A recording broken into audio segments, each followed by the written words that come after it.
Jadi korban rasis dan diteror tetangga cuma karena keturunan Tionghoa. Ya, Anda nggak salah dengar. Seorang perempuan pemilik akun TikTok @cilalalavi membagikan kisah menyedihkan yang dialaminya pada 5 Agustus lalu. Dia cerita, dia ngekos di kawasan Kosambi Utara, Cengkareng, Jakarta Barat. Dalam videonya, terlihat seorang laki-laki mau menyerangnya. Lalu ada juga laki-laki lain yang membentaknya dengan ucapan, "Orang mana sih lo?" Menurut pemilik akun, kejadian itu bermula dari hajatan warga beberapa bulan lalu. Saat itu, dia mau keluar kos menuju jalan utama. Masalahnya, hajatan itu menutup akses jalan gang yang sempit. Tiba-tiba dia dihentikan tetangga dengan ucapan, "Nggak usah lewat sini, lagi ada acara, muter sana." Padahal, jarak ke jalan utama tinggal 2 meter aja. Dia sempat minta izin, tapi tetap ditolak dan malah dimaki-maki. Tetangga lain ikut keluar dan memaki bersama-sama. Akhirnya, dia terpaksa memutar jalan 2 kali lebih jauh. Beberapa minggu kemudian, kejadian serupa terulang. Kali ini dia mau pergi bersama temannya menggunakan GrabCar. Karena mobil nggak bisa masuk ke gang, dia harus jalan keluar untuk menjemputnya di jalan utama.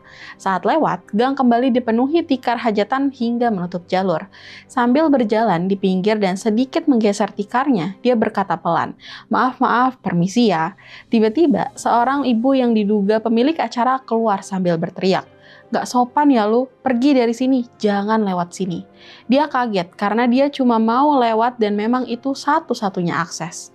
Ibu itu bahkan mengancam akan melaporkannya ke pemilik kos agar dia diusir. Suami si ibu juga ikut menekan dengan mendekatkan badan sambil berkata, "Apa loh, berani loh." Puncaknya terjadi pada 5 Agustus lalu.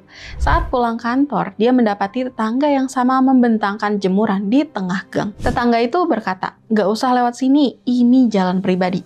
Dan disitulah dia mendapat tindakan gak menyenangkan karena dia keturunan Tionghoa. Menurut pemilik akun, tetangga dan keluarga tetangganya itu marah-marah sambil mengolok kerasnya. Apa yang dialami pemilik akun TikTok itu jelas bukan sekedar konflik kecil antar warga. Ini adalah bentuk persekusi sosial dan rasisme terang-terangan. Kalau memang pemilik akun itu dianggap nggak sopan, ya sampaikan aja baik-baik. Nggak perlu dimaki, diintimidasi, dan diancam diusir. Apalagi pemilik akun sudah menunjukkan itikat baik dengan bersikap dan berbicara dengan sangat sopan. Pertanyaannya, kenapa warga tersebut tetap begitu kasar kepada pemilik akun? Penjelasan yang masuk akal nampaknya ya karena ras pemilik akun. Masalahnya, kekerasan berbasis rasial seringkali ditutup-tutupi dengan narasi yang lain, seolah itu konflik kecil antar warga yang random. Padahal, kekerasan berbasis ras itu begitu terang. Anggapan pemilik akun itu nggak sopan cuma pesan permukaan. Isu utamanya adalah ketidaksukaan atas ras tertentu. Kalau masalahnya cuma sekedar pemilik akun dianggap nggak sopan, konflik itu seharusnya bisa diakhiri dengan mudah.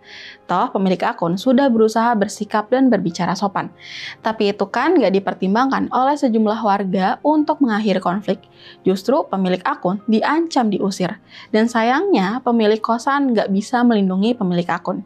Jasinfo, hinaan bernuansa etnis itu termasuk diskriminasi rasial sebagaimana termaktub dalam Undang-Undang tentang penghapusan diskriminasi ras dan etnis. Pelakunya diancam penjara 5 tahun atau denda setengah miliar. Pemilik akun berhak melaporkan kasus ini ke kepolisian, Komnas HAM, dan Komnas Perempuan sebagai korban. Perlindungan terhadap martabat manusia tanpa membeda-bedakan ras adalah amanat konstitusi. Dan negara wajib menegakkan konstitusi dan hukum agar ada efek jera. Stop diskriminasi saudara kita yang berbeda ras.